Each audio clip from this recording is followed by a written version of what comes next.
একা থাকা এমন একটা কথা যেটা শুনে সবাই ভয় পায়। যদি আমি বলি আপনাকে একা থাকতে হবে, তাহলে আপনি চিন্তিত হয়ে পড়বেন, কারণ আমাদের একা থাকার অভ্যাস নেই।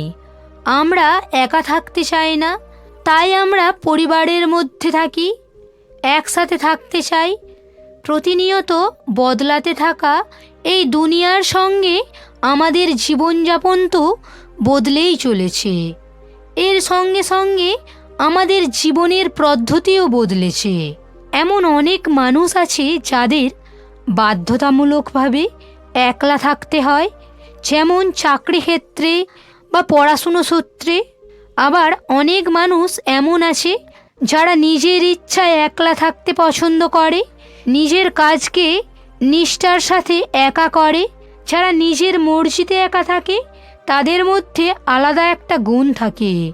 এই ধরনের মানুষেরা অনেক সহজেই জীবনে সফলতা লাভ করতে পারে। এই একা থাকার লাভ আপনারাও যদি বুঝতে পারেন, তাহলে ধরে নিন আপনি সম্পূর্ণ জীবনকে বুঝে নিয়েছেন। একা থাকা সবার পক্ষে সত্যি সহজ বিষয় নয়, কিন্তু একা থাকার মানে এটাও নয় যে আমরা আমাদের বন্ধু বান্ধব, আত্মীয় স্বজন, ঘরবাড়ি ছেড়ে আলাদা থাকব। একা থাকা একটা কৌশল, যেটা আজ আমরা এই গল্পের মাধ্যমে বুঝতে পারব। একা থাকার মানে হলো একাকিত্বে থাকা নয়, একান্তে থাকা। যে ব্যক্তি একান্তে থেকে নিজের কাজকে, নিজের সম্মানকে, নিজের প্রতিষ্ঠানকে, নিজের অন্তর্মুখী হওয়ার কলাকে, নিজের উজ্জ্বল ভবিষ্যৎকে কিভাবে এগিয়ে নিয়ে যেতে হয় তার ব্যাপারে জানতে পারে।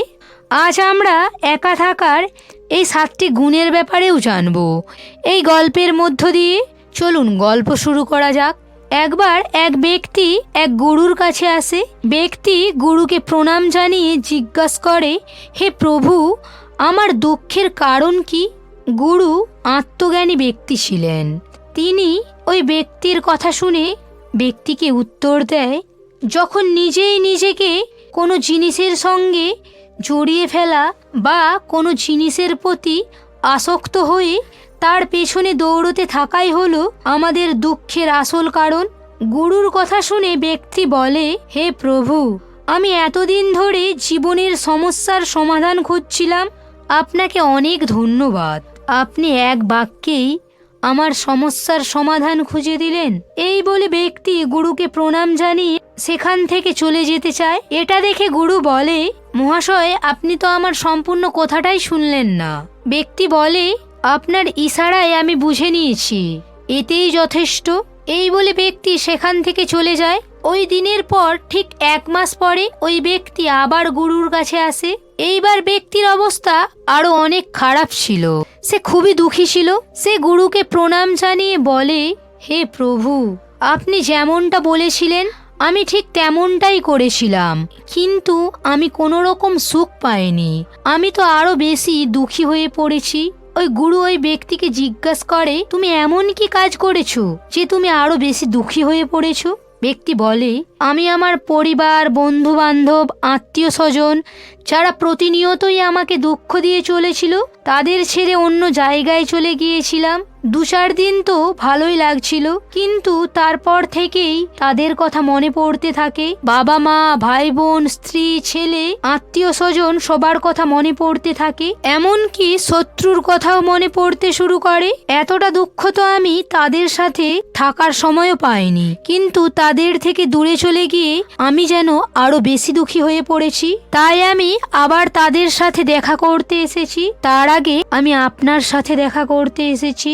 আমি জানতে এসেছি আপনি কেন এত খারাপ উপদেশ আমাকে দিয়েছিলেন। ব্যক্তির কথা শুনে গুরু হেসে বলেন, তুমি তোমার পরিবার ছেড়ে চলে এসেছো, বন্ধু, আত্মীয় স্বজন, এমনকি শত্রুদেরও। কিন্তু এটাই তোমার আসল ভুল ধারণা। আসলে তুমি এদেরকে সঙ্গে নিয়ে ঘুরে বেড়াচ্ছ। গুরুর কথা শুনে ব্যক্তি বলে, গুরুদেব, আমি তো কাউকেই সঙ্গে নিয়ে আসিনি, আমি তো তাদের ছেড়ে চলে এসেছি, তাদের থেকে দূরে। গুরু বলেন, যেসব কিছু আমাদের দুঃখ দেয় সেগুলো আমাদের বাইরে কোথাও হয় না, এমনকি সেই সমস্ত জিনিস যেগুলো আমাদের সুখ দেয় সেগুলো বাইরে কোথাও থাকে না। আত্মীয় স্বজন, বন্ধু বান্ধব, পরিবারের লোকজন, শত্রু, এরা কোথায় থাকে জানো? এরা থাকে আমাদের মনের মধ্যে। তুমি যখন এদের ছেড়ে চলে এসেছো তখন তুমি তোমার মনকে সঙ্গে নিয়ে এসেছো। তোমার মনের মধ্যেই সবাই তোমার সঙ্গে চলে এসেছে, তাই এদের থেকে তুমি কখনোই দূরে যাওনি। যখন যেই জিনিসটা আমাদের মনের মধ্যে বসে যায় সেটাই আমাদের আশেপাশে ঘোরাঘুরি করতে থাকে, সেটাকে অনেক বেশি বড় মনে হয়, কিন্তু বাস্তবে এটা এত বেশি বড় হয় না। আর যখন আমরা এই সমস্ত জিনিসগুলো থেকে দূরে চলে যাই, অর্থাৎ সেগুলো ছেড়ে পালিয়ে যাই, তখন মন সেই জিনিসগুলোকে আবার পাওয়ার চেষ্টা করতে থাকে। আর তখনই ওই জিনিসগুলো আমাদেরকে বেশি করে দুঃখ দেয়, যেমনটা এখন তোমার সাথে হচ্ছে। ব্যক্তি বলে, এখন আপনিই বলুন আমি কি করব? আত্মীয়, বন্ধু বান্ধব, পরিবারের লোকজন, তাদের সঙ্গে থাকলেও দুঃখ হয়, তাদের ছেড়ে চলে এলেও দুঃখ হয়। তাহলে আমার জন্ম কি কেবল দুঃখ পাওয়ার জন্যেই হয়েছে? গুরু হেসে বলেন, এই কথাটা একেবারেই সত্য। এই জগতে সবাই দুঃখ ভোগ করার জন্যই জন্ম নেয়, কিন্তু এটাও সত্য যে দুঃখের অন্য পারেই সুখ আছে। আবার সুখ, আবার দুঃখ, সুখ দুঃখ যেন ঠিক ভাই বোন। যে সমস্ত জিনিসগুলোতে আমাদের সুখ মনে হয় সেইগুলোই আমাদের বেশি দুঃখ দেয়, আবার সেইগুলোই আমাদের সুখের কারণ হয়ে ওঠে। ব্যক্তি বলে, হে প্রভু, এই সুখ দুঃখের মায়াজাল থেকে কি বেরিয়ে আসার কোনো পথ নেই? গুরু বলেন, রাস্তা তো আছে, কিন্তু তুমি যদি এই দুনিয়ায় সবার মধ্যে থাকতে চাও তাহলে তোমাকে সবার মতো নয়, তোমাকে সবার থেকে আলাদা থাকতে হবে। ঠিক যেন তুমি এই দুনিয়ায় একা, সবার সঙ্গে থেকেও তুমি একা। ব্যক্তি বলে, গুরুদেব, এটা কি করে সম্ভব? তখন গুরু ওই ব্যক্তিকে একটা অচেনা ভিড়ের মধ্যে নিয়ে যায়। তারপর সেখানে ভিড়ের মধ্যে লোকেদের দেখিয়ে বলে, তুমি এদেরকে চেনো? ব্যক্তি বলে, না গুরুদেব, আমি এদের মধ্যে কাউকে চিনি না, কেউ আমার চেনা পরিচিত নয় এরা।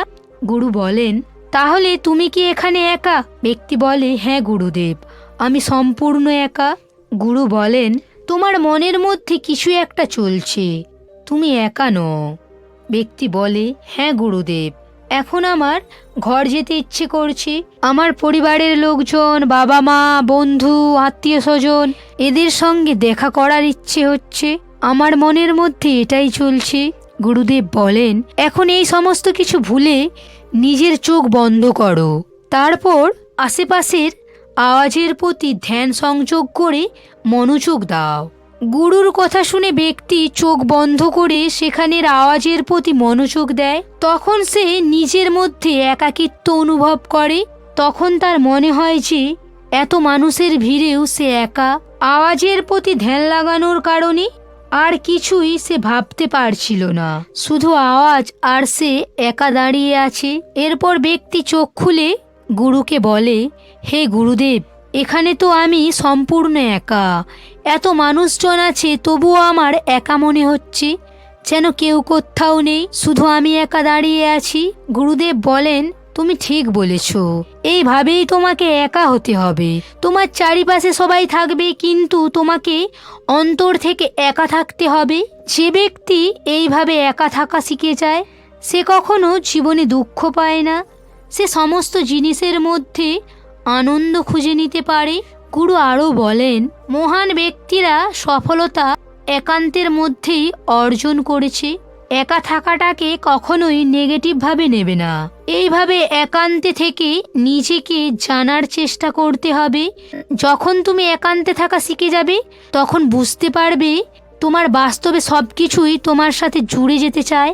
এই জন্য একা থাকাকে খারাপভাবে না দেখে একা থাকাকে সম্মান করুক। লোকে হয়তো একা থাকাকে নেগেটিভভাবে নিতে পারে, কিন্তু এইভাবে একা থাকার অর্থ একান্তে থাকা। এরপর গুরু বলে, আজ আমরা জানব একা থাকা ব্যক্তিদের 7টি বিশেষ গুণের কথা, যা একা থাকা মানুষদের মধ্যে পাওয়া যায়, যার কারণে এদেরকে অন্যদের থেকে আলাদা করে দেয়। গুরু বলতে শুরু করেন, একান্তে থাকা মানুষদের প্রথম গুণ হলো এই সমস্ত মানুষেরা অন্যদের তুলনায় নিজেদের প্রতি বেশি সচেতন হয়। তারা তাদের নিজেদের স্বভাব, নিজেদের বিষয়ে গভীরভাবে জানে। এটা এই জন্যে হয় কারণ যখন আমরা একা থাকি তখন আমরা নিজেদের ব্যাপারে চিন্তা ভাবনা করার অনেকটা সময় পাই, যাতে করে আমরা আমাদের ব্যবহারকে ভালো করে বুঝতে পারি। একান্তে থাকা মানুষেরা নিজেদের দুর্বলতাকে ও ক্ষমতাকে ভালো করে জানে ও বুঝতে পারে, যার কারণে তারা যে কোনো পরিস্থিতির সহজেই মুখোমুখি হতে পারে। দ্বিতীয় গুণ হলো এই সমস্ত লোকজন ইতিবাচক হয়। যখন আমরা একসাথে থাকি তখন আমাদের মধ্যে অন্যদের প্রতি হিংসা, অহংকার, লোভ এসব খারাপ বিচার মনের মধ্যে আসে, যার কারণে আমরা উল্টোপাল্টা কাজ করে থাকি। যদিও একা থাকা মানুষের মধ্যেও এসব ধরনের চিন্তা আসে, তবে একা থাকা মানুষদের এই ধরনের খারাপ চিন্তা খুব তুলনামূলকভাবে কম আসে, আর তারা এই ভাবনাকে খুব সহজেই কমিয়ে আনতে পারে। যেহেতু তারা একান্তে থাকে, তারা তাদের এই খারাপ ভাবনাগুলোকে সহজেই মন থেকে বিতাড়িত করতে পারে। তারা নেগেটিভ ভাবনাকে দূরে সরিয়ে পজিটিভ ভাবনাকে মনের মধ্যে সঞ্চার করে। তৃতীয় গুণ হলো এরা অনেক বেশি অনুশাসন এবং আত্মনির্ভর হয়ে থাকে, কারণ একান্তে থাকা লোকেরা নিজেদের কাজ নিজেরা করে থাকে। এই জন্য এরা অন্যদের তুলনায় অনেক বেশি আত্মনির্ভর হয়। এরা অন্যদের সাহায্য নেওয়া পছন্দ করে না, নিজের কাজ গুছিয়ে করতে পছন্দ করে। এরা সময়ের মূল্য দিতে জানে। এরা যেমন অহেতুক নিজেদের সময় নষ্ট করে না, তেমনি অন্যদেরও সময় নষ্ট করতে পছন্দ করে না।